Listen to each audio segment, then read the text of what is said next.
Hello and welcome to Little Reason. I'm your host, Shane Little. On Sunday, April 9th, 2017, as a United Airlines flight was preparing to leave Chicago, the airline decided that they needed to fly some of their personnel to the destination that this plane was going to. The plane was full, which meant that some passengers were going to get bumped to make room for the crew. Normally, when the airlines need to do something like this, they allow people a chance to volunteer to deplane, and they usually give them something in kind, by the way of compensation, some vouchers for free flights, meals. If it's the last flight out on a particular day, they might put they'll put the passenger up in a hotel, and they give them cash rewards, things like that, little incentives to encourage people to volunteer their seat. In this particular case, no one volunteered, and so a computer randomly selected one of the passengers to get off. And when I say the computer randomly selected them, that's not entirely it's not random.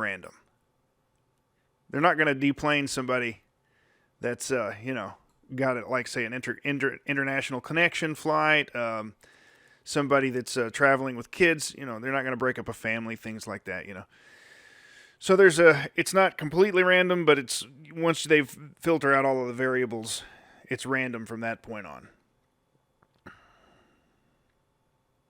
The incident, which has since become a PR catastrophe for United Airlines, is continuing to spark international outrage as both sides prepare for legal action. On Sunday, the man who refused to deplane, Dr. David Dow, was ready to fly home to Louisville, for those of you in Kentucky, out of Chicago O'Hare International Airport. Dow had already boarded and was seated when the airline reportedly told passengers that a few flyers would have to give up their seats to make room for United crew members who needed to fly to Kentucky for work. After being selected to get bumped, Dow was approached by officers from the Chicago Department of Aviation. After verbally refusing to give up his seat, security officers then forcefully dragged Dow from his seat, banging his head on the armrest in the process. Shocking photos and videos of Dow bleeding from the mouth have now been widely circulated. Now, if you fly very often at all, you're aware of this process. I was on a flight out of Dallas-Fort Worth one time where this happened. They offered the incentives, the carrots, to try to get people to volunteer. Nobody did. I seriously thought about it because at the time I didn't really have anything pressing to get back home to. But I didn't want to be stuck in Dallas-Fort Worth either. So I made a risk. I made a gamble. I decided, you know what? I'd much rather be home tonight.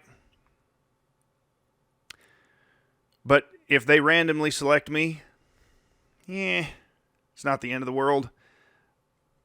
I won't kick up a fuss. And I'll, whatever. Because normally they don't, the incentives that they offer you, is particularly the cash incentives, are contingent on you volunteering. So in my particular case, I was okay. Long story short, the computer randomly picked some other poor sap, and they kicked him off the plane. And he kicked up a pretty big fuss. But in the end, he got off. The thing here is, as one of the other passengers who is a former airline employee said, when you're selected by the computer to get off the plane, you're getting off the plane. At that point, it's just a matter of how you choose to disembark. But I'll offer my opinions up on the whole issue, because there's a number of different sides to this, and they all suck. First of all, who were these people that dragged this man off the plane? Dug into this a little bit, and these are not actual police officers. There is an entity in Chicago called the Chicago Department of Aviation. they have a security force, and they have police-like powers, but they're not actually a part of the Chicago Police Department. They can take care of issues and detain people. They don't really have arrest powers, or they can't charge people with crimes, but they've got the authority to deal with issues as they arise. At the two Chicago airports, this would be O'Hare and Midway. The Chicago Department of Aviation administers all aspects of the two major airports in Chicago. Also, incidentally, the CDA is self-supporting, using no local or state tax dollars for operations or capital improvements at O'Hare and Midway International Airports. Together, Chicago's airports generate more than $45 billion in annual economic activity and create 540,000 jobs for the region. The CDA employs approximately 300 of these security officers working at these two airports. Some of them are full-time cops. Some of them work as police in other departments. So there's probably a mishmash of all kinds of security officers that may moonlight there at the CDA. May or may not be police officers in other departments. So, where do I stand on this? All right. The whole situation is dumb and shouldn't have happened. But on the other hand, we live in an imperfect world where things happen and they can't be helped. Ultimately, the man should have got off the dang plane. Because this is what happens when you don't get off the plane. You're going to be dragged off. Somebody selects you to get off the plane, or some computer selects you to get off the plane. You're getting off the plane. Period. As I said, it's just a matter of how you choose to get off the plane. You're either going to get off on your own, or you will be dragged off. And you just wait. This is going to happen again. Airlines are not going to change their procedures that much. They may try to avoid situations like this as much as they can, but we live in an imperfect world. It's going to happen again.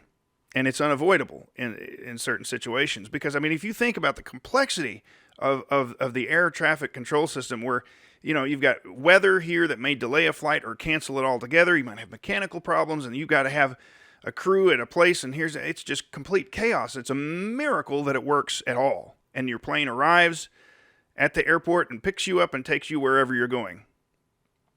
It's a logistics nightmare. But by some miracle, it all works most of the time.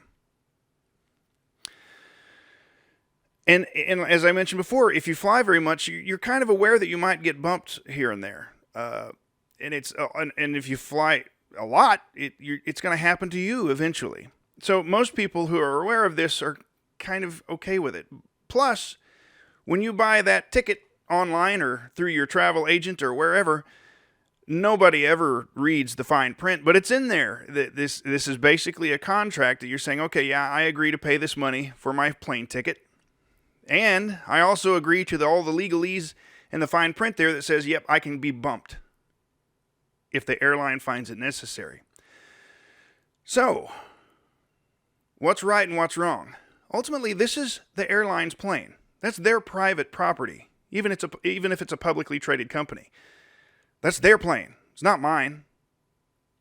Yeah, I paid good money to get on that plane, and I expect them to stay true to their word.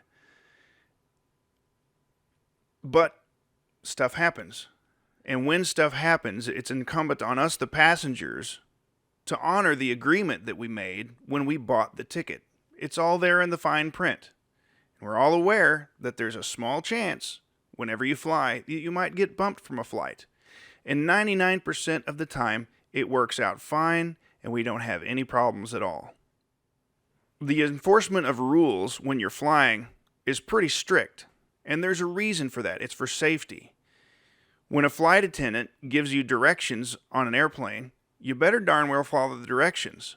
They're not there to serve you drinks. They're there for the safety of the passengers. So if you mess around on an airline, you're asking for it. Having said that, there's plenty of blame to go around to everybody in this situation. If there's a lesson to be learned here, it's don't be a jerk. Be patient with people. I am Shane Little. Thanks for watching. Don't forget to like and subscribe. Have a good day.